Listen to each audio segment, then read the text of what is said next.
예, 계속해서 진행하도록 할까요? 피고인 들어오게 하시죠. 예, 재판장님, 변호인 측의 배희철 변호사 추가 출석했습니다. 예, 배희철 변호사님 출석하신 거 이제 놓도록 하겠습니다.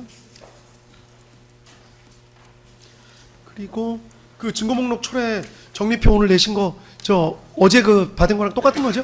네, 맞습니다. 박대한 검사님. 뭐 수정된 건 없죠 여기서? 예, 없습니다. 네.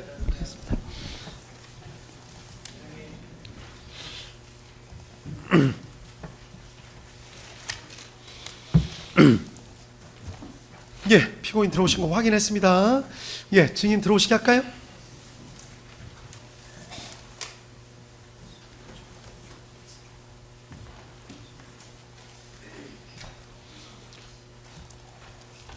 반대 신문 순서는 변호사님들끼리 정하셨죠? 예.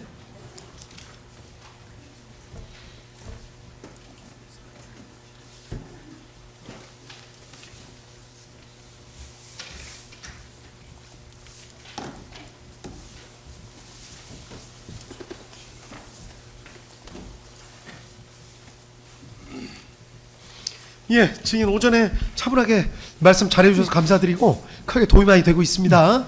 그 오후에도 좀 체력적으로 지치시거나 하면 언제든지 그냥 조금 쉬었다 해도 되니까 편하게 말씀해 주십시오. 예. 아시겠죠? 예. 그리고 될 수 있으면 질문하시는 쪽은 최대한 좀 빨리 진행해가지고 좀 빨리 마무리될 수 있게 좀 도와주시고요. 186항서부터 할까요? 예, 그러겠습니다. 예, 다 준비되셨으면 조지철 검사님 시작하시면 예, 됩니다. 계속 진행하겠습니다. 청장님 식사하셨습니까? 예. 오전과 같이 계속 질문 드릴 테니 기억나시는 대로 말씀해 주십시오. 예. 그 제가 이제 제주 신문을 좀 최소화하는 측면에서 오전에 나왔던 것 중에 추가 질문 2개 정도만 하고 진행을 하도록 하겠습니다.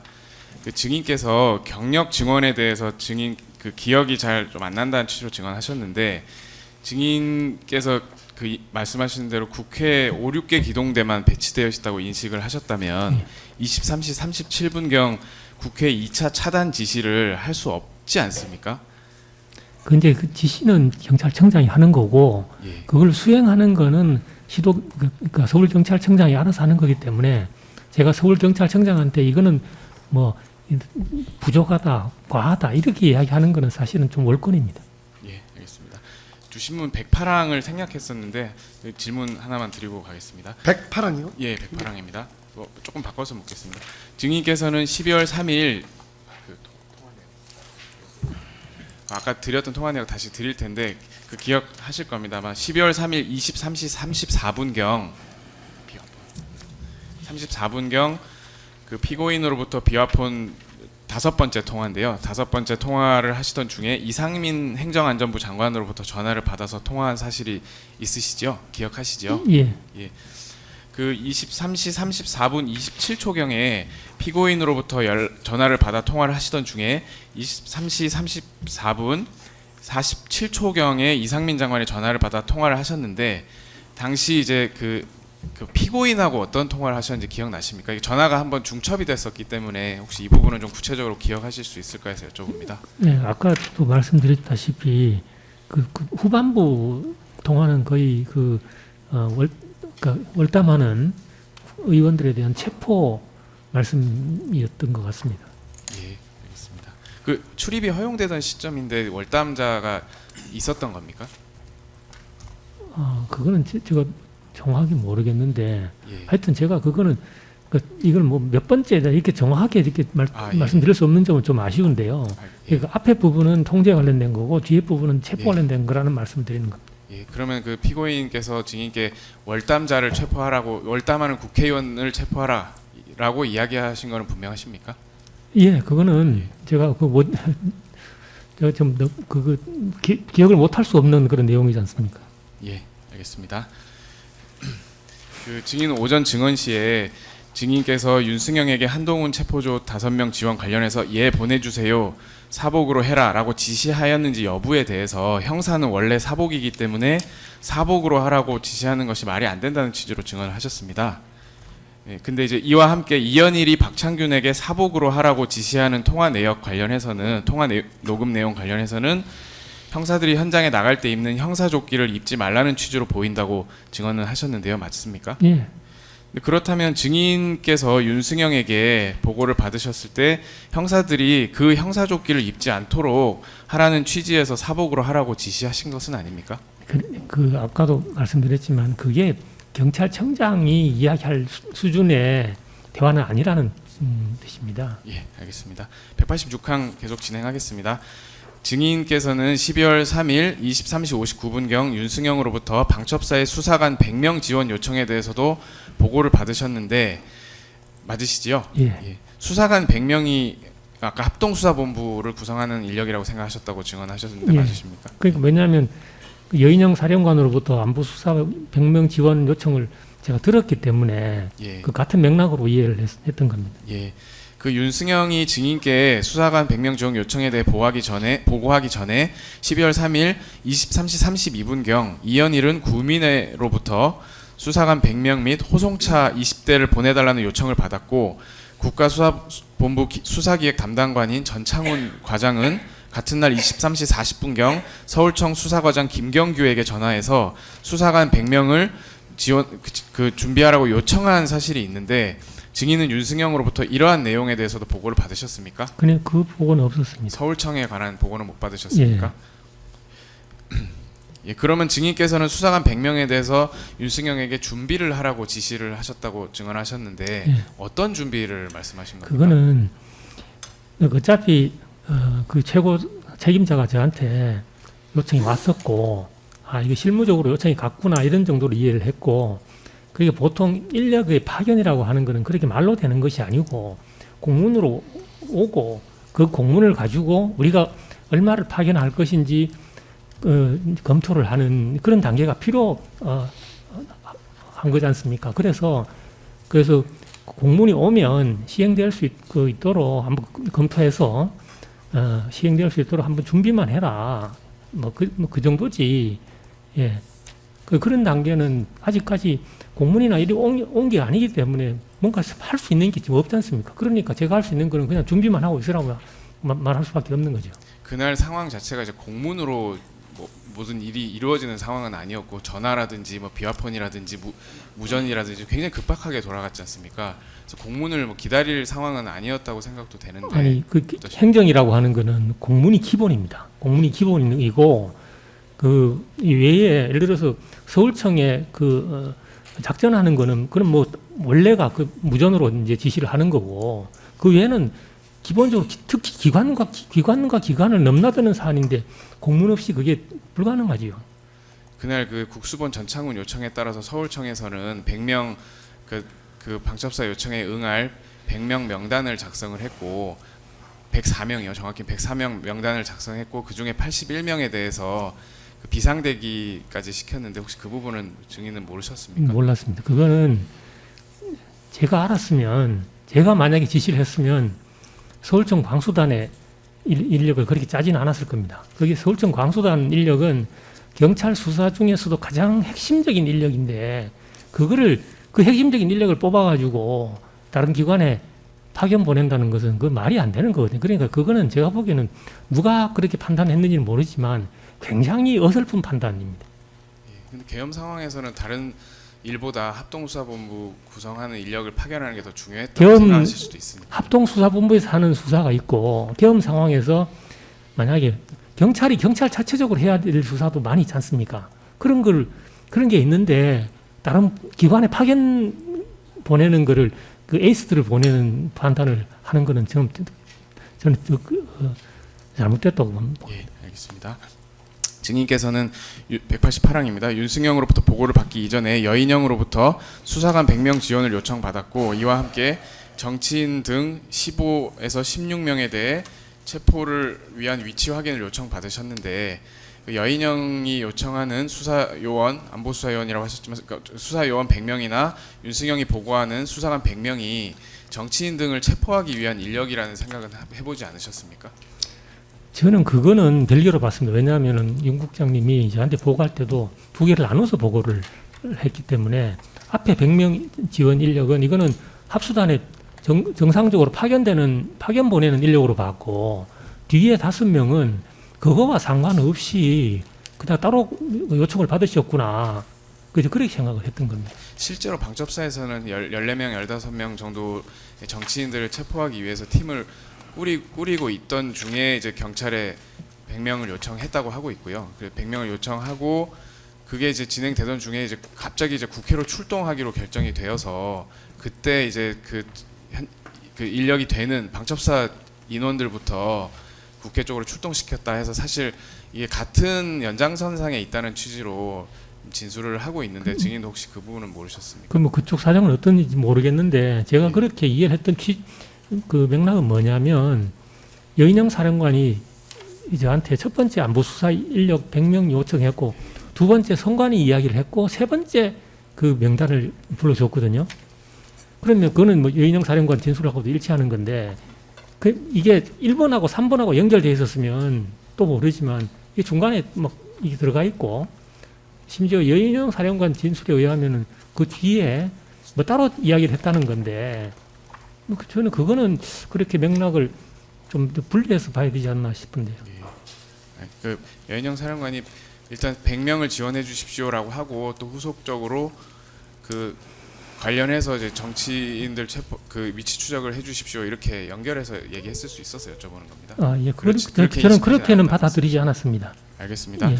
여인영 사령관은 증인께 수사관이라고 했을 뿐 안보수사요원이라고 말한 적은 없고 윤승영 또한 검찰 조사 당시에 증인으로부터 안보수사요원이라는 말은 들은 적이 없다 이렇게 진술을 했었는데 증인께서 여인영으로부터 안보수사요원이라는 말을 들은 것은 사실입니까? 그러니까 그거를 처음에 수사 인력하고 나중에 안보 수사 인력 이야기하면 중간에 끼어들 수 있지만 제가 안보 수사 얘가 윤 국장이 보고할 때도 저한테는 안보 수사 이야기 하던데요. 왜냐하면 파견 보내는 부서가 달라지는 문제지 않습니까? 그래서 저는 분명히 안보 수사 요원으로 들었습니다. 왜냐하면 그거에 또 맥락이 맞는 것이 그 방첩사하고 우리 국가수사본부하고는 서로 MOU도 체결을 해서 함께 그 전에 일을 했었고 방첩사령관하고 심지어 우리 국가수사본부장하고는 따로 뭐 만찬까지도 했던 그런 관계이기 때문에 저는 카운터 파트너가 안보수사라고 생각해서는 당연히 그 안보수사 요원을 요청하는구나 이렇게 이해를 했던 겁니다. 예, 혹시나 해서 여쭤보는 건데 증인께서는 수사관 100명에 대해서 정치인 체포와는 관련이 없다고 주장하시기 위해서 사실은 여인영으로부터 수사관이라고 들었을 뿐 안보수사요원이라는 말은 들은 적이 없으신데 이제 수사관이 아닌 안보수사요원 100명이라고 들었다 이렇게 주장하고 계신 건 아니시죠? 그거는 뭐 연결시키려면 그게 뭐 안보수사 요원이면 그 정치인 체포하고 상관없고 그런 건 아니지 않습니까? 오히려 안보수사 요원이 그 옛날에 그 보안 수사 요원들을 해서 희국 사범들 처리하던 데라서 그게 더 관련성이 많은 거 아닙니까? 예, 알겠습니다. 191항입니다. 증인께서는 수사관 100명 그 요청 지원하고 한동훈 체포조 5명 지원 요청에 대해서 각각 준비만 하라고 지시하셨다는 말씀이신가요? 예, 알겠습니다.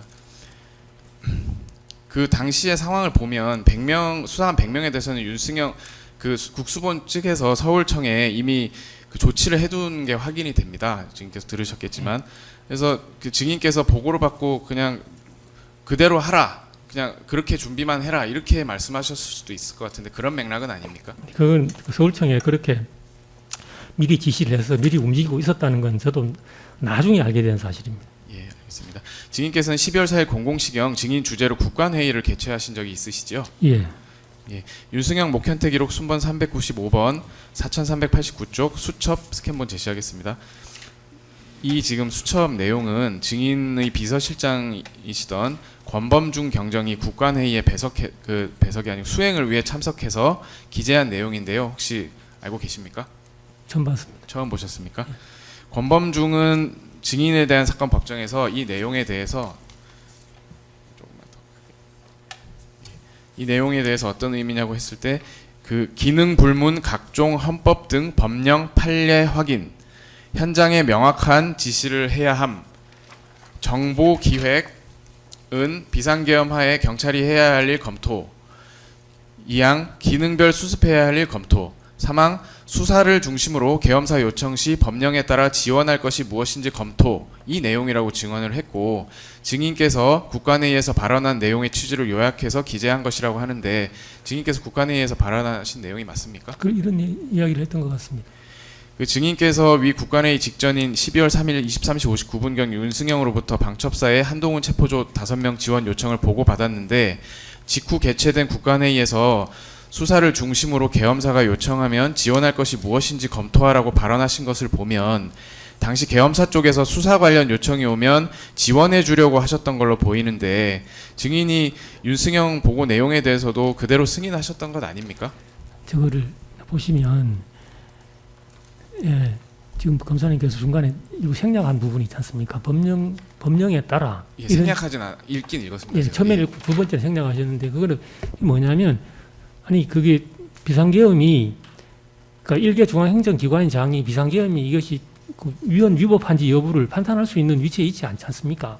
근데 그 지시 그 이후에 구체적인 지시가 명백히 위법이면 제가 따르면 안 되겠지만 비상계엄이라는 거는 저희들이 학교 다닐 때 배울 때 통치행의 일부라고 이제 배우고 그리고 이제 잊어버리고 있는 상황에서 비상계엄이 발령이 됐으면 중앙행정기관의 장으로서는 당연히 그래서 구속 조치를 우리가 뭘 해야 되지 이런 거에 대해서는 고민할 수밖에 없고 그리고 제가 또 여인영 사령관으로부터 요청을 받은 것이 있고 우리 해당 국장으로부터 보고를 받은 내용이 있어서 그거는 법령에 따라서 검토를 해보고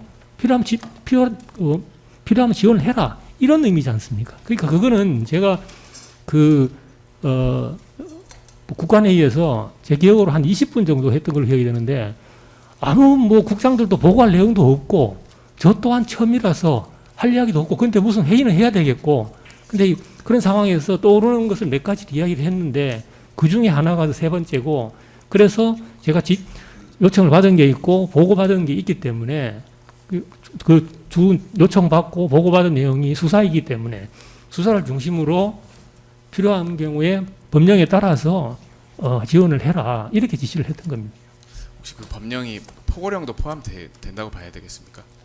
저는 그걸 뭐 배제된다고 보지는 않습니다. 왜냐하면 그게 이제 비상계엄에 따라서 비상계엄이 흐르게 발생하면 그게 따라서 계엄법에 따라서 포고령이 나오는 거기 때문에 그건 이름 뭐 저희들은 따라야 되는 걸로 이해를 그 당시에는 했었습니다. 알겠습니다. 그 위 권범중 수첩 중에 경비는 여의도 상황에 집중 이 부분이 있는데요. 권범중은 당시 여의도에 사람이 많이 밀집돼 있고 출입이 통제되어 있던 상황이었는데 증인께서 경비국은 여의도 상황 즉 국회 상황에 집중하라 이런 취지로 발언하신 거라고 지시하신 거라고 증언했는데 맞습니까? 뭐 경비국은 그렇게 그 상황이 제일 중요한 상황이니까 아마 그렇게 지시를 했을 겁니다. 예, 그 수첩에 보시면 증인께서 12월 4일 08시 40분경 국관회의를 개최하겠다 이렇게 말씀하신 적이 있습니까? 예. 그 12월 4일 08시 40분 국관회의를 하겠다고 한 것은 통상적인 그 업무 일일 상황 보고와는 좀 그 구성원이 좀 다르죠? 국관회의는 아니죠? 매일매일 국관회의를 전체 국관회의를 하시는 건 아니시죠? 국관에 일주일에 한 번 내지 두 번 정도 하죠. 예. 08시 40분에 국관회의를 하시겠다고 한 것은 08시 40분경까지 비상계엄이 해제되지 않은 채 계속되고 있는 걸 전제로 하신 말씀이십니까? 그렇습니다. 예. 조금 앞으로 돌아가서 질문을 드리겠습니다. 12월 3일 여인영 방첩사령관으로부터 텔레그램 전화로 수사관 100명 지원 및 정치인 등 위치 추적 요청을 받았을 당시에 여인영에게 국가수사본부와 실무적으로 상의하라는 취지로 말씀하신 적 있습니까? 저는 그런 기억이 없습니다. 기억이 없으십니까? 이 사건 비상계엄 해제 요구안 가결 및 대통령의 비상계엄 해제 선포 이후인 12월 4일 06시 22분경 증인께서는 당시 행정안전부 경찰국장이던 박현수와 통화한 사실이 있으시죠? 예. 박현수는 경찰 및 검찰 수사 과정에서 위 통화 당시 증인으로부터 여인영 방첩사령관이 전화로 정치인 체포조 또는 위치 추적 관련 요청을 하였을 당시에 증인께서 여인영에게 국가수사본부와 실무적으로 상의하라고 하였다. 이렇게 말씀하시는 것을 들었다고 진술을 했는데 어떠십니까? 제가 그런 말을 뭐 했을 수도 있는데, 근데 박연수 국장한테는 그런 이야기 뭐 했을 수는 있는데, 그거는 뭐 이야기하는 과정에서 그렇게 나왔을 수도 있고. 근데 제가 여인영 사령관인데 실제로 한 기관의 장이 다른 기관의 장에게 이렇게 뭔가 요청을 하는데 그 기관의 장이 이런 내용은 실무자들하고 상의하세요. 이거는 그 예의가 아닙니다, 사실은. 당연히 실무적으로 최고 책임자들 간의 어떤 이야기가 있은 후에 실무자들 간의 논의가 있고 논의가 있을 수밖에 없고 거기서 이제 정상적으로 이제 검토가 뭐 되는 내용이기 때문에 아마도 제가 그거는 뭐 실무자들끼리 그거는 그 실무자들끼리 그 후속의 논의를 아마 진행을 한다는 전제로 그렇게 박영수 국장한테 이야기를 했을 가능성이 있습니다. 알겠습니다. 조지호 김봉식 증거기록 순번 745번 8426쪽 국회 행안위 12월 5일자 국회 행정안전위 회의록 발췌본 제시하겠습니다. 8439쪽을 좀 제시하겠습니다. 8439쪽. 증인은 이 사건 비상계엄 해제 이후인 12월 5일 국회 행정안전위원회 긴급 현안 질의에 참석하신 적이 있으시죠? 예. 그때 이제 김성회 위원의 그 질문이 여기 아래 보시면 그 어떤 종류의 수사관들을 보내라고 했습니까? 라는 질문에 그냥 수사관이라고만 얘기했었고 구체적으로는 실무 단계로 연락이 오겠구나 생각했습니다. 이렇게 발언하셨는데 맞습니까? 그 속기록이니까 제가 이야기한 그대로 적혀있겠죠. 예, 그렇게 그 여인영 사령관에게 말씀하신 것도 맞습니까? 근데 저건 제 기억은 분명히 그 부분은 선명한데 제가 안보수사요원으로 달리 그거를 입력할 이유가 없지 않습니까? 알겠습니다. 예. 그 204항은 생략하겠습니다. 205항도 생략하겠습니다. 조지호 김봉식 증거기록 835번 같은 그 행정안전위원회 회의록 발췌본 제시하겠습니다. 페이지는 1471쪽입니다. 증인께서는 12월 5일 국회 행정안전위원회 긴급 현안 질의 당시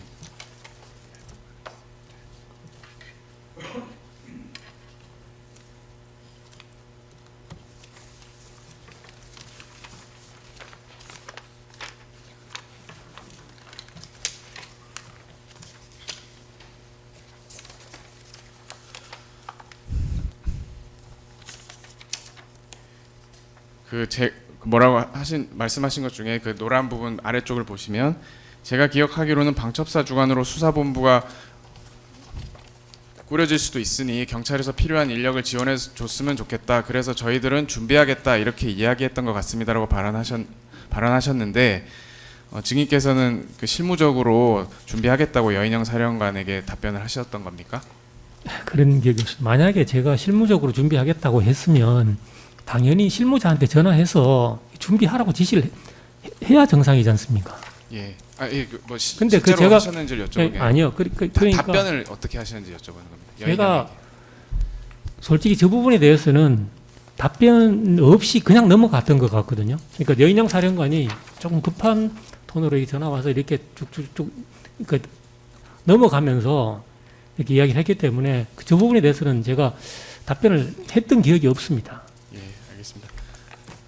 그 조지호 김봉식 증거기록 순번 745번 12월 5일자 국회 행정안전위원회 회의록 발췌본 중 8432쪽 제시하겠습니다.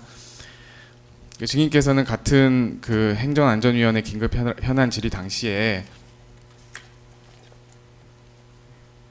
그 아래쪽에 보시면 수사관을 윤건영 위원회 질의에 수사관을 준비해달라는 것 오케이 했고 그 다음에 선관위 쪽에 우리가 갈 예정이다 해서 알았다. 그러니까 그래서 수사관 지원 요청에 대해서 일단 알았다고 이야기했고요. 그래서 보낸 건 아닙니다. 검토를 이렇게 말씀하셨거든요.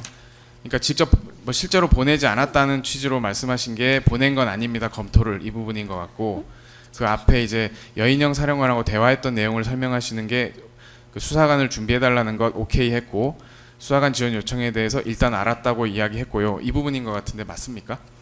국회에서 답변하는 내용은요. 그게 그러니까 그 해당 기억을 소환해서 지금 여기서 법정에서 증언하는 것처럼 그런 식으로 정확하게 이야기하지 않습니다. 그냥 그 국회에서는 그냥 그 대충 넘어가는 그 돈으로 정치적인 파장을 고려해서 하는 거기 때문에 그거를 뭐 정확하게 그거를 기억을 소환해서 정확하게 이야기하고 그렇게 하지는 않습니다. 이게. 예, 알겠습니다. 208항, 209항은 생략하겠습니다. 210항입니다. 선관위 관련돼서 좀 여쭤보겠습니다. 12월 3일 22시 41분경 경기 남부청장 김준영에게 전화하셔서 중앙선관위 과천청사와 수원선거연수원의 경력을 출동시키라고 지시한 사실이 있으십니까? 예.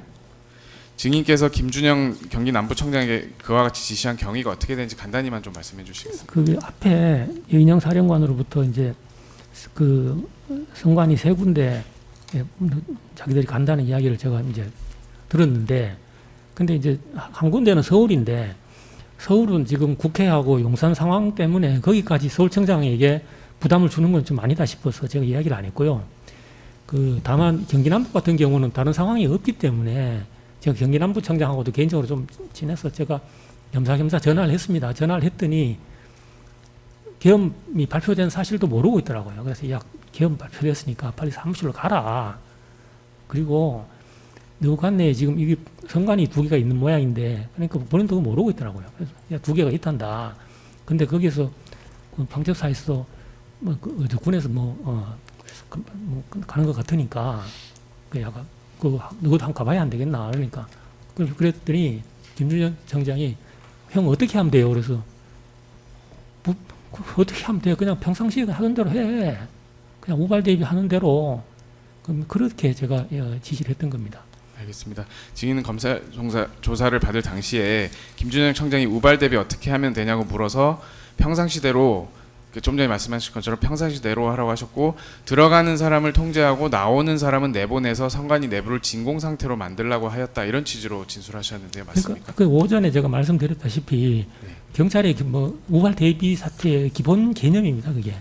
예, 알겠습니다. 증인께서는 좀 전에 이제 김준영 청장에게 군에서 간다는 말씀하셨다고 했는데 방첩사가 간다 이렇게 말씀도 하셨는데 정확하게는 어딘 걸 제가 기억을 못 하는데, 예. 하여튼 거기 가서 우발 대비할 필요가 있다, 이런 취지입니다. 예. 군이 간다고 했는데 방첩사가 간다고 한 것까지는 기억 못 하시겠다는 말씀이신 거죠? 예. 그 군이 간다는 이야기를 김준영 청장에게 안 하실 이유도 없지 않습니까? 지금 바로 그러니까 아마 들었는데. 그거는 예. 제가 했을 것 같아요. 왜냐하면 이야기를 안 하면 그 출동시키는 설명이 안 되니까. 예, 그러니까요. 제가 그것 예, 여쭤보는 겁니다. 예. 알겠습니다. 214항은 생략하겠습니다. 215항입니다. 여인영 사령관은 22시 30분, 22시 40분 사이에 전화할 때 증인께 선관위에 간다는 말을 한 적이 없다, 이렇게 얘기하는데 증인 여인영 사령관이 그렇게 말했다고 기억하는 것은 분명합니까? 제가 그거를 제가 그때 선관위 그 세 군데 청사가 있는지를 또 모르고 그 두 군데 수원하고 과천하고 있는지도 모르는데 그걸 어떻게 알고 제가 경기 남부청장한테 전화하겠습니까? 예, 당연히 들으셨던 말씀을 예. 전하신 걸로 생각되는데 예. 여인영 사령관이 아닌 혹시 다른 사람한테 들었을 가능성이 그렇진 않습니다. 그 통화 기록 다 보셨지 않습니까? 예. 예, 알겠습니다. 그 여인영, 그 증인께서는 계엄군이 선관위로 가는 이유가, 방첩사가 선관위로 가는 이유는 무엇이라고 생각하셨습니까? 그거는 그 전에도 그 선관위와 관련된 부정선거 관련된 이야기들이 있어서 그거 수사하러 가나 보다, 이렇게 제가 생각을 했습니다. 예, 알겠습니다. 217항은 생략하겠습니다. 증인은 대통령 안가에서 A4 용지 받으실 당시에 A4 용지에 선관위도 기재되어 있는 것을 혹시 보셨던 것은 아닙니까? 그건 기억을 못합니다. 기재가 그러니까 기관이 여러 군데 있었으니까 그 중에 선관위도 있었을 수는 있는데 증인께서 보신 기억은 없다는 그런 취지이시죠? 있었는지 없었는지도 잘 모르겠습니다. 알겠습니다. 예. 예. 증인께서는 대통령 안가에서 그러니까 피고인인 윤석열 전 대통령이나 김용현 전 국방부 장관으로부터 선관위의 경력을 배치해달라는 지시나 요구를 받으셨던 것은 아닙니까? 그 이야기는 전혀 없었습니다. 그때 말씀은 없었습니까? 예, 그 220항은 생략하겠습니다. 그 조지호 김목식 증거기록 순번 745번 8429쪽 국회 행안위 회의록 발췌본 제시하겠습니다. 12월 5일 행안위 질의 당시에 더불어민주당 양분남 위원 질의에 그 증인께서 말씀하신 게 경력 대비 요청이 아니라 선관위 주요 포스트에 대해서 계엄사령부에서 적절한 조치가 있을 거다 하는 이야기를 들었고, 그래서 이거에 대해서는 우발 대비가 필요하다고 제가 판단을 했던 겁니다. 그게 말씀드렸다시피 그게 말씀드렸다시피 계엄사로부터 거기에 적절한 특별한 조치가 있을 거니까 참고하라는 그런 이야기가 있었고라고 답변하셨는데 맞으시죠? 저 이야기를 한 건 맞습니다. 그 선관위 주요 포스트에 대해 계엄사령부에서 적절한 조치 또는 특별한 조치가 있을 것이니 참고하라는 말을 대통령 안가에서 들으신 건 아니셨습니까? 그건 전혀 아니고요. 그거는 저거는 그러니까 아까도 말씀드렸지만 국회에서 답변은 워딩 하나하나를 가지고 따질 게 아니고 전체적 맥락에서 봐야 한다고 저는 생각합니다. 알겠습니다. 예. 증인께서 그 국회 행안위에서 언급하신 계엄사령부의 적절한 조치 또는 특별한 조치는 어떤 것을 의미하시는 그러니까 겁니까? 제가 방첩사령관이 본인들이 간다 하니까 방첩사에서 그냥 방첩사 일을 하는구나 이런 생각을 하는 겁니다. 예, 알겠습니다.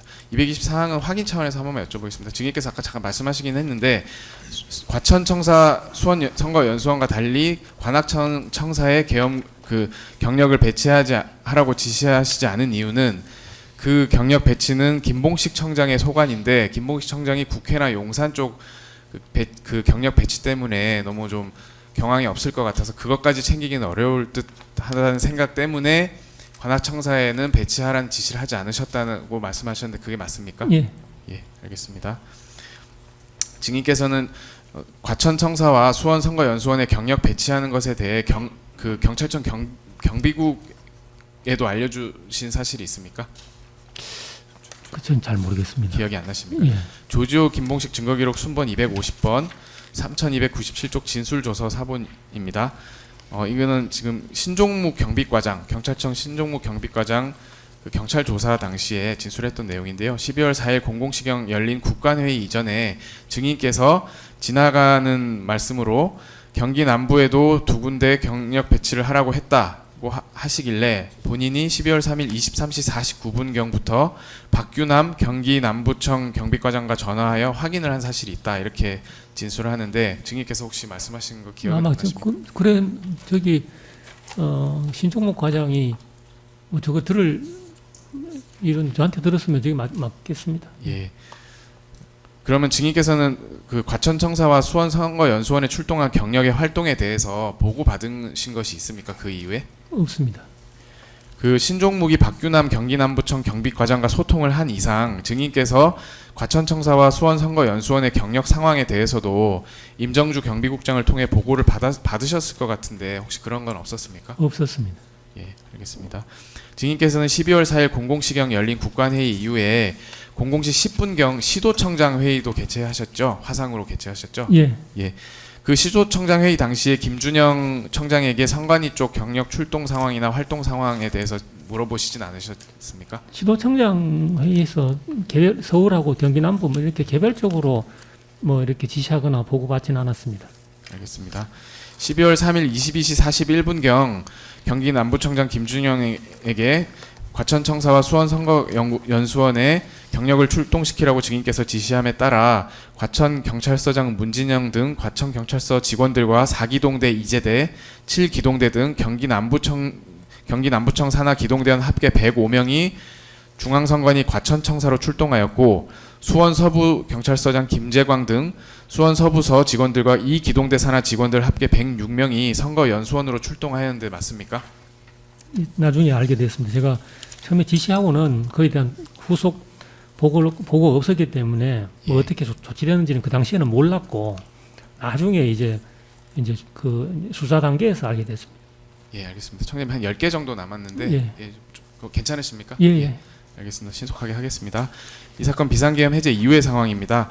12월 4일 공안시 3분경 국회에서 이 사건 비상계엄 해제 요구안을 가결할 당시 증인의 집무실에서 TV를 보고 계셨습니까? 예. 이 사건 비상계엄 해제 요구안이 국회에서 가결된 이후에 증인께서는 무엇을 하셨습니까? 특별하게 한 건 없습니다. 그냥 TV 계속 예. 보고 상황 파악하고 계셨던. 계속 TV 보고 예. 있었고 조금 지나서 너무 피곤하고 그래서 이제 국장들 보고 내려가라 그러고 예. 저는 내실에 들어가서 좀 쉬었습니다. 그러면 아까 오전에 이제 공안시 45분경 국회 차단이 해제됐다고 말씀드렸었는데 제가 예. 여쭤봤었는데 그러면 그 국회 차단 해제 앞뒤로 김봉식 청장과 통화한 내역이 있었지 않습니까? 예. 공안시 38분과 공안시 50분인데 예. 그때는 그럼 내실에 계셨던 그때 내실에 때입니까? 있었습니다. 예, 기억납니다. 알겠습니다. 그 234항입니다. 증인께서는 12월 4일 공안시 10분 17초경 피고인으로부터 비화폰으로 전화를 받은 사실이 있으십니까? 정확하게 시간을 제가 못해서 죄송합니다. 그 지금 하나 더 있어.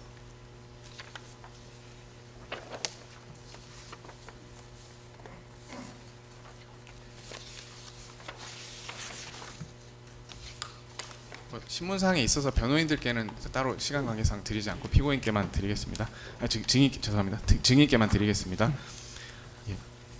그 보시면 12월 4일 01시 10분 17초에서 01시 11분 15초 이렇게 해서 약 58초간 통화하신 내역이 있으시죠? 예, 예. 예, 이게 피고인으로부터 전화가 오신 내역인데 이때는 비상계엄 해제된 이후입니다. 증인께서는 이때 피고인과 어떤 내용으로 통화를 하셨습니까? 아마 제가 뭐 정확하게 기억은 없는데 아마 대통령님께서 조청장 수고했어 이렇게 말씀을 하셨고 제가 대통령님 죄송합니다 이렇게 답을 했고 그러니까 아니야 그거 빨리 잘 끝났어 덕분에 빨리 잘 끝났어 이렇게 뭐 말씀하셨던 것 같은데 그 통화가 아마도 1시 이때 통화할 것 같습니다. 정확한 건 아닌데. 알겠습니다. 그 12월 4일 06시 3분 08초경에도 피고인으로부터 비화폰 전화를 받으신 사실이 있으시죠? 예. 예. 근데 그 증인께서 경찰 및 검찰 조사 당시 오늘 말씀하신 것처럼 계엄 해제 의결 이후에 피고인과 통화를 했는데 피고인께서 조청장 하길래 죄송합니다 이렇게 답을 했고 이에 피고인이 아니야 수고했어 덕분에 빨리 끝났어라고 말씀하셨다고 진술을 하셨는데 이 두 통화 중에 언제 그 얘기를 하셨나요? 그건 잘 모르겠습니다 제가. 그러니까 비상계엄이 끝난 직후에 하신 건지 아니면 06시경 아침 정도 돼서 하신 건지는 혹시 기억 안 그걸 나세요? 잘 모르겠습니다. 잘 기억 안 나세요? 예, 예. 그러면 저는- 06시경에 저는 통화일 수도 있습니까? 그 국회 의결 이후에 한 번 통화한 걸로 기억하는데 보니까 예. 2번이네요. 예. 왜냐하면 이제 비상계엄 그 해제 요구안 가결 직후에 예. 좀 다른 내용의 통화가 있었을 수도 그런 있지 않나요? 기억은 없습니다. 예. 기억은 안 예. 나십니까? 예. 증인께서는 검찰 조사 당시에 아니야 수고했어 덕분에 빨리 끝났어라는 피고인의 그 말에 대해서 뭐 뼈 있는 말이라고 생각을 하셨다라고 진술하셨는데 뭐 그렇게 진술하신 이유가 있습니까? 뼈 있는 말이라고 한 거는 뭐냐면 그러니까 제가 대통령님하고 통화하고 나서 바로 제가 박연수 국장한테 전화를 했습니다. 예. 박연수 국장한테 전화를 해서 박 국장하고 저하고는 뭐 다 이렇게 좀 내밀한 이야기를 하는 사이라서 제가 관련 상황을 하나도 숨김없이 전부 이야기를 하고 야, 그 대통령께서 이렇게 말씀하시는데 내가 도저히 죄송해서 안 되겠다. 내가 그 사표를 내야 되겠다. 이제 이렇게 얘기를 하니까 박 국장이 들어보니까 형님이 나라를 구했는데 왜 그 사표를 내냐. 지금 사표 내면 형님이 독박 쓴다. 하지 마라. 야, 이렇게 하는데 내가 이렇게 했는데 대통령이 어떻게 보냐. 그러니까 박 국장이 형님 일단 내릴 때 내더라도 지금은 아닌 것 같다고. 그래서 내가 아니야. 그거 행안부 장관님한테 보고해서 면직 절차 좀 밟아달라 그래라. 그러니까 형님 오후에 들어갈 테니까 그때 가서 이야기합시다 하고 이제 그 전화를 끊었던 겁니다. 그래서 저는 이게 언제 제가 이때 막 하도 피곤하고 정신이 없어서 그러니까 명확하게 이렇게 임팩트 있는 내용만 기억을 하는데 예. 어떤 내용이 왔는지는 정확하게 사실 잘 모르겠습니다. 알겠습니다. 증인께서 좀 전에 그 박현수 그 행안부 경찰국장에게 오후에 들어오라라고 하셨는데 원래 박현수 국장이 오후에 오기로 돼 있었던 건 아니었습니까? 맞습니다. 원래 오후에 4시에 예. 접견 계획이 있었습니다. 원래 있었다는 말씀입니까? 예. 그때 좀 더 얘기해보자 이런 취지셨던 거네요. 그러니까 이제 박 국장이 이제 제가 자꾸 이제 뜻을 안 굽히니까 자기 생각하고 다르니까 그럼 형님 오후에 들어가서 이야기합시다 하면서 이제 좀 마무리를 한 거죠. 네, 알겠습니다. 그 12월 4일 03시 34분 37초경에 박안수 계엄사령관으로부터 증인의 업무폰으로 전화를 받으셔서 20초 정도 통화를 하셨는데 이때 무슨 내용 통화하셨는지 기억나십니까? 그거는 기억이 납니다. 그 박안수 사령관이 저희 군은 철수합니다. 그래서 그래서 수고하셨습니다 하고 그렇게 통화했던 것 같습니다. 예, 증인께서는 12월 5일 국회 행안위 긴급 현안질을 위해 국회에 도착하신 이후에 목현태 국회 경비대장에게 경력금 50만 원 지급하신 적이 있습니까? 예. 왜 지급하셨습니까? 그거는 뭐 경위가 어떻게 됐든 간에 국회 경비대에서 전날 사정 상황에서 대단히 고생이 많았기 때문에 그 부분에 대해서 제가 경력금을 준 겁니다. 예, 뭐 지휘하시는 입장에서 좀 지급을 하셨다는 예, 의미로 그거는 뭐 이해됐는데 예. 그 당시 경력이 국회 출입을 봉쇄 및 차단했던 것에 대해 많은 비난이 있던 상황이었는데 국회 경비대장에게 경력금을 지급하시는 거는 조금 자제하셨어야 되는 거 아닌가 하는 생각은 드는데 어떠십니까? 뭐 그렇게 생각할 수도 뭐 있는데 그 당시로는 저는 또 워낙 직원들이 고생을 많이 했기 때문에 또 그러고 나서 또 나와 있는 게 너무 안쓰러워서 제가 경력을 줬던 것 같습니다. 예, 알겠습니다. 주신문은 이것으로 마치겠습니다. 네, 알겠습니다. 예, 반대 신문 순서 어떻게 정하셨네? 남기정 변호사님 먼저 하실 거예요? 예, 기일의 증거 조사로 진행합니다.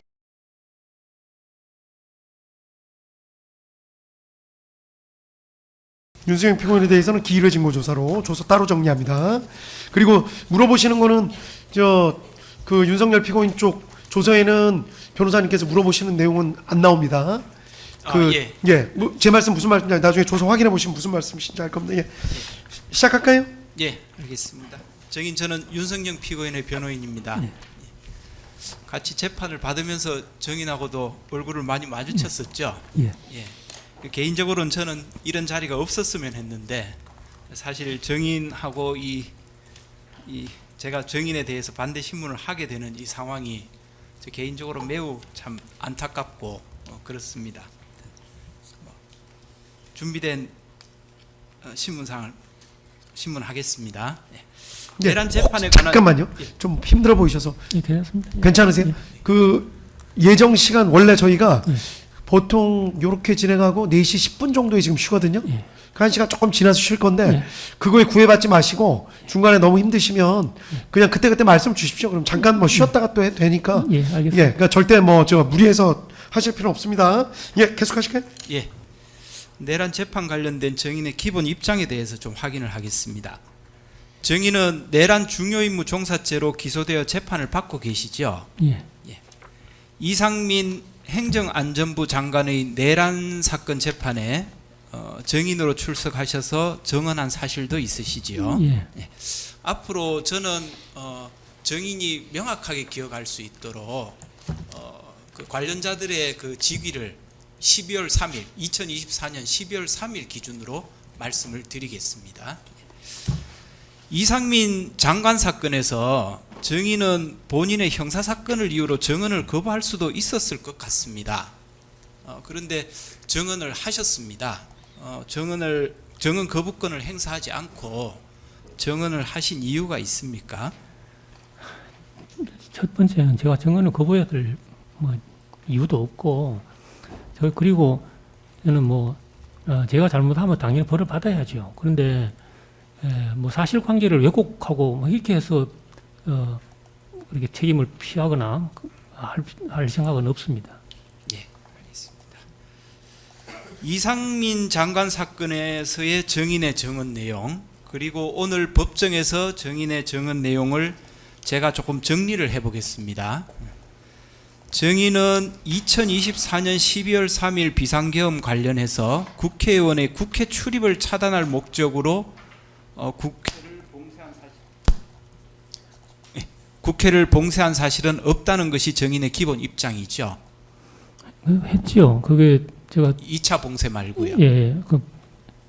처음에는 사실 서울청장이나 저나 경황이 없어서 예. 그냥 러프하게 한 거고. 예. 그럼 제가 예. 질문을 처음에는 국회의원까지 출입을 차단할 목적으로 국회를 1차 봉쇄한 사실은 없지요. 예. 라는 게 증인의 기본 입장이죠. 예. 두 번째로 오히려 근거 없이 국회의원의 출입을 막을 수가 없다는 서울특별시 경찰청, 앞으로 서울청이라고 하겠습니다. 그 건의를 받고 국회 관계자의 출입을 허용했다는 게 증인의 기본 입장이죠. 예, 맞습니다. 세 번째로는 국회의원을 체포하라는 대통령의 지시를 거부했고 사실상 거부했다는 게 정인의 기본 입장이죠. 예. 네 번째로 법률에 준하는 효력을 가지는 포고령에 따라서 부득이 국회를 2차 봉쇄한 것이다 라는 게 정인의 기본 입장이죠. 예. 방첩사 체포조와 관련해서 경찰청 국가수사본부에서 수사관 100명의 명단을 작성한 사실은 전혀 몰랐다는 게 정인의 기본 그 입장이죠. 당시에는 몰랐어요. 국가수사본부 수사기획조정관 윤석영 피고인으로부터 한동훈 체포조 형사 5명 지원 관련 보고를 받았는데 준비만 하라고 시켰을 뿐이다 라는 게 정인의 기본 입장이죠. 예. 맞죠? 전체적으로 보면 정인은 무죄를 주장하고 있는 것으로 보이는데 맞습니까? 저는 그것이 제가 한 행위가 예. 무죄라는 얘기가 아니라 예. 제가 한 행위가 이러하다는 것을 이야기하는 겁니다. 그런데 예, 알겠습니다. 그 행위에 대해서 어떤 법률적인 판단을 하는 것은 그건 제 영역이 아닙니다. 알겠습니다. 감사합니다. 사망 묻겠습니다. 정인은 2024년 12월 11일 경찰에서 긴급 체포되셨죠? 예. 그 이후에 수사 및 재판을 받고 계시고요. 예. 2024년 12월 12일 국회에서 탄핵소추가 의결되어 최근까지 헌법재판소 심리를 받았고 최근에 파면 결정이 나왔죠. 예. 정인이 이렇게 수사와 재판 탄핵을 받는 동안 관련된 공범, 여기서의 공범은 윤석열 피고인부터 시작해서 제가 변호하고 있는 윤석열 피고인 그런 여러 공소장에 나와 있는 공범으로 적시된 사람들입니다. 그러한 관련된 공범들이나 참고인들이 사건과 관련된 주요 사실에 대해서 어떻게 기억하고 진술하고 있는지 정인도 대략은 알고 있죠. 대략만 알고 있고, 예? 그 대략만 알고 있고, 예. 제가 이거 공판 조서라든지 이런 거를 지금 몸이 안 좋아서 다 못 읽고 있습니다. 예. 그렇지만 변호인을 통해서라도 누구는 어떻게 진술한다, 누구는 어떤 입장이다 이런 정도는 정의는 파악하고 그 계시잖아요. 핵심적인 내용만 예, 그렇죠. 메일로 보내오면 제가 읽는 정도는. 알겠습니다. 제가 보기에는 상당히 많은 그 공범이나 참고인들의 기억과 진술, 그리고 정인의 기억과 진술이 많은 부분에서, 특히 주요한 부분에서 배치되고 있는데 정인 그 사실도 알고 있습니까? 그 당연한 거 아니겠습니까? 일단은 알고 있는지 아닌지 예. 예, 알고 있습니까? 근데 정인은 당연한 거 아니겠습니까? 라고 말씀을 하셨는데 그 이유는 뭔가요? 다들 본인 입장에서 이야기하니까 입장이 좀 이해관계가 다르면 좀 그럴 수 있다는 취지입니다. 예? 이해관계가 다르면 그럴 수 있다는 취지입니다. 예. 그 정인의 그 지금 답변 취지는 제가 각자 도생의 개념이다 이렇게 이해를 하면 되겠습니까? 글쎄요, 그건 그건 잘 모르겠습니다. 알겠습니다. 이제부터는 정인의 진술과 이 많은 관련단들 간의 진술 사이의 다른 부분을 위주로 제가 핵심적으로만 좀 질문을 하겠습니다. 먼저 삼청동 안가회동 관련해서 좀 여쭤보겠습니다. 정인 서울청 김봉식 청장하고 12월 3일 저녁에 삼청동 안가에서 대통령 윤석열, 국방부 장관 김용현을 만났죠. 예. 그렇죠? 정인 언제 오늘 내가 대통령 만나는구나 하는 걸 알게 되셨습니까? 박성준 경호처장으로부터 전화 받았을 때입니다. 예. 그 대통령과의 만남은 한 10분 정도 짧은 만남이었다고 하는데 맞습니까? 예. 정인 지금까지 윤석열 대통령을 포함해서 역대 대통령하고 공식적인 행사 자리가 아닌 곳에서 만난 경험이 있습니까? 없습니다. 예? 없습니다. 없습니까? 역대 대통령하고 삼청동 안가처럼 좁은 공간에서 두세 명 이렇게 소규모로 만나서 대화해 보신 적이 있습니까? 없습니다. 예. 정인이 비상계엄 전에 역대 대통령하고 직접 통화해 보신 적이 있습니까? 없습니다. 예? 없습니다. 없습니까? 예. 공무원한테 대통령하고 별도로 만난다는 것, 대통령과의 또 별도의 통화, 이런 건 일생에 한 번 있을까 말까 한 드문 일이라고 하는데 맞습니까? 동의할 수 있습니까? 예. 공소장에 의하면 윤석열 대통령이 정인 일행에게 계엄군이 국회를 갈 건데 경찰이 나가서 국회 통제를 잘 해달라라고 되어 있는데 정의는 이 공소장에 나와 있는 내용에 윤석열 대통령의 얘기를 삼청동 안가에서 들은 적이 없습니까? 아까도 말씀드렸다시피 예. 그러니까 뭐 말씀을 한 10여 번 하셨는데 그걸 다 기억할 수는 없습니다. 아니 그러니까 들은 적이 있습니까 없습니까? 그러니까 기억을 못 한다니까요. 아, 기억이 없다. 예. 헌법재판소 2024 헌나 7 결정 요지 문중 제2쪽을 제시하겠습니다. 이 정인 보셨는지 모르겠습니다. 저희는 헌법재판소 홈페이지에서 결정 요지를 다운받아서 지금 제시해 드리는 겁니다. 헌법재판소가 정인의 탄핵 사건에 관하여 선고한 결정 요지를 보면은요, 윤석열 대통령이 정인에게 오늘 밤 비상계엄을 선포할 것이라고 하면서 군인들이 국회를 비롯한 여러 곳에 갈 것인데 경찰이 국회 통제도 잘 해달라고 하였다라고 사실 인정을 하고 있습니다. 이렇게 결정문에 나와 있는 건 알고 계십니까? 지금 처음 봤습니다. 아, 이걸 처음 보셨어요? 결정문 아직 못 받으셨습니까? 예. 예, 알겠습니다. 증인 김봉식 청장이 수사기관에서 제가 지금 말씀드렸던 공소장 내용, 즉 계엄군이 국회를 갈 것인데 경찰이 나가서 국회 통제를 잘 해달라는 대통령의 얘기가 있었는지에 대해서 수사기관에서 어떻게 진술했는지 증인 알고 계십니까? 잘 모릅니다. 증인이 검찰이나 경찰에서 조사를 받으면서 김봉식 청장은 이렇게 얘기하던데요 라는 질문 받은 적 없습니까? 있습니다. 예. 그 질문에서는 뭐라고 하던가요? 김봉식 청장이 뭐라고 얘기했다고 하던가요? 그걸 제가 그 당시에 제가 건강이 굉장히 안 좋을 때라서 예. 뭐 조사받을 때 구체적으로 들었던 이야기를 지금 다 기억할 수는 없습니다. 예. 저기 사실은 제가 오늘 이 부분은 제가 마음을 먹었으면 김봉식 청장의 수사기관 해당 내용이라든지 정인의 문답 내용을 사실 제가 제시를 할 수도 있었습니다만은 제가 여러 가지 고려해서 이 부분만큼은 제가 제시를 안 하는 게 좋겠다. 즉 정인과 김봉식 청장 모두 이 부분에 대해서는 진술을 거부하거나 내용을 부인했으므로 제가 그것까지는 제시 안 하는 게 좋겠다라는 판단하에서 제시를 하지는 않았습니다. 다시 한번 여쭤보겠습니다. 김봉식 청장이 수사기관에서 계엄군이 국회를 갈 것인데 경찰이 나가서 국회 통제를 잘해달라는 윤석열 대통령의 얘기에 대해서 뭐라고 얘기가 있었는지 없었는지에 대해서 어떻게 언급했는지 정인 알고 계십니까? 아니면 잘 모르겠습니까? 잘 모릅니다. 제가 잘 좀 모르겠습니다. 부연 설명을 드리면 예. 제가 사실은 그렇게 건강이 좋지 않습니다. 그래서 제가 뉴스도 안 보고 제가 뭐 공판 조서라든지 기록도 지금 못 보고 있습니다. 근데 예. 꼭 필요한 내용은 제 변호사가 정말 가끔씩 메일로 이렇게 몇 줄 적어주면 제가 그거 읽어보는 정도입니다. 예. 예, 그렇기 때문에 구체적으로 어떤 질문에 어떻게 다른 분이 답을 했는지 제가 알 수가 없습니다. 지금. 알겠습니다. 예. 근데 이제 어쨌든 삼청동 안가에서의 모임은 쉽게 상상할 수 없는 대통령과의 사실상 독대 자리입니다. 제가 보기에는. 그리고 한 10분 정도의 짧은 만남이었습니다. 그렇죠? 예. 만약 윤석열 대통령이 그 공소장에 나와 있는 내용, 즉 계엄군이 국회를 갈 것인데 경찰이 나가서 국회 통제를 잘해달라는 얘기를 했다면 정인이 그 내용을 기억하지 못할 리는 없어 보이는데 어떻습니까?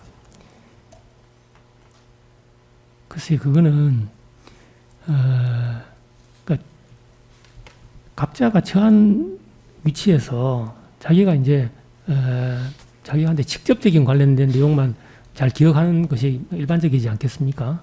그러면 그러니까 통제와 관련된 거는 당연히 시도경찰청장의 그 경력 운영 사항이고 저는 경찰청장으로서 과연 내가 뭘 해야 되지 이런 생각에 집중할 수밖에 없고 그리고 거기에 앞서서 제가 오랜 공직 경험으로서 그 당시 기준으로 비상계엄을 한다는 것 자체가 이게 저는 도저히 이게 될 가능성이 낮다고 봤기 때문에 그 부분에 대해서는 저는 제가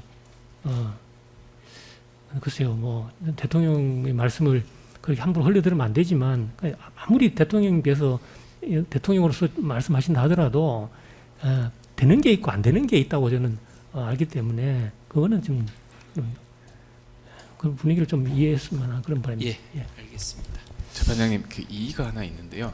예. 지금 화면에 띄우신 그 조사받은 내역 관련해서 지금 3회부터 10회 검찰 피의자 신문 같은 경우에 지금 장소가 마치 각각 다른 곳인 것처럼 기재가 돼 있는데 모두 다 3회부터 10회가 모두 같은 곳입니다.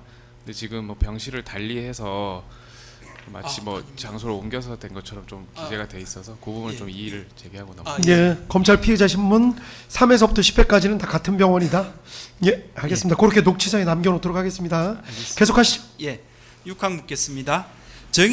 정인하고 김봉식 서울청장에게 A4 용지를 준 사람은 김용현 장관이죠. 그렇게 기억합니다. 김용현 장관이 어떤 상황에서 A4 용지를 꺼낸 겁니까? 정확하게는 제가 기억 못 하는데 예, 대통령께서 이제 그 말씀의 말미에 예, 이게 결과적으로 이제 말미죠. 말미에 내가 비상계엄을 해야 되겠다. 그러니까 아니면 안 되겠다. 이렇게 말씀을 하시고 그 이어서 아마 주신 게 아닌가. 예, 좋습니다. 그럼 김용현 장관이 그 A4 용지를 꺼내면서 한 사람씩 이렇게 주면서 뭐라고 얘기를 하던가요? 그때 구체적으로는 저는 그걸 뭐 어떻게 말씀하신지는 기억하기 어렵습니다. 아, 그래요? 어쨌든 정의는 그 자리에서 얼핏 봤던 게 2200 국회, 2300 민주당사 정도였다는 거죠. 예. 그렇죠? 선거관리위원회는 있었는지 없었는지 모르겠다는 겁니까? 예. 예. 뒤안 묻지 않겠습니다. 정인이의 진술을 보면은 대통령이 바로 버리는 바람에 A4 용지를 안주머니에 넣었고 그 후에 집에 와서 소파 앞 탁자에 꺼내 놓았다가 찢어버리라는 부인의 성화에 찢어버렸다고 하는 건데 맞습니까? 예. 예. 그 사이에 A4 용지 내용을 전혀 본 적이 없습니까? 아까도 말씀드렸다시피 비상계엄이 아무리 대통령께서 말씀하셔도 이게 되긴 어려운 사안이라고 일단 판단을 했고 두 번째는 제가 대충 이렇게 스킵한 내용은 그 경찰청장으로서 어떤 조치를 해야 한다 이런 내용이 있었으면 제가 그걸 봤을 텐데 그런 내용이 없이 그냥 제 입장에서는 참고사항일 뿐이었던 겁니다. 그런데 참고사항인데 심지어 나는 이게 거의 희박한 상황이기 때문에 거의 뭐 그렇게 다시 읽어볼 이유도 없는 거죠. 알겠습니다. 정인 제가 그 이유를 물어보면 그때 답을 해주시는 게 정인이 좀 체력적으로도 여러 가지 좀 나으실 것 같아요. 그래서 먼저 제가 질문을 하면 거기에 대해서 일단 맞다 아니다 정도 먼저 얘기를 해주시고 그 다음에 제가 이유를 물어보면 그때 좀 답을 해주시면 좋겠습니다. 저도 정인이 체력적으로 소진되지 않도록 저도 하고 싶습니다. 예. 정인. 예, 조금 쉬었다가 할까요? 예. 지금 저희 조금만 쉬었다가 하죠. 네, 예, 그러시죠. 지금 3시 7분인데 10분 정도만 쉬었다가 할까요? 물 좀 드신 다음에 3시 20분에 하겠습니다. 그 가족 같이 계시니까 조금 좀 옆에서 조금 좀 돌봐주십시오. 그리고 변호인들께서도 좀 물어보실 때 그런 좀 염두에 두시고 상태 좀 보시면서 그렇게 하시죠. 그리고 정 너무 힘드시면 다른 길을 또 잡아서 할 수도 있는 거니까 너무 막 또 여기서 막 무리하실 필요는 없습니다. 예, 3시 8분인데 3시 20분에 다시 시작하도록 하겠습니다.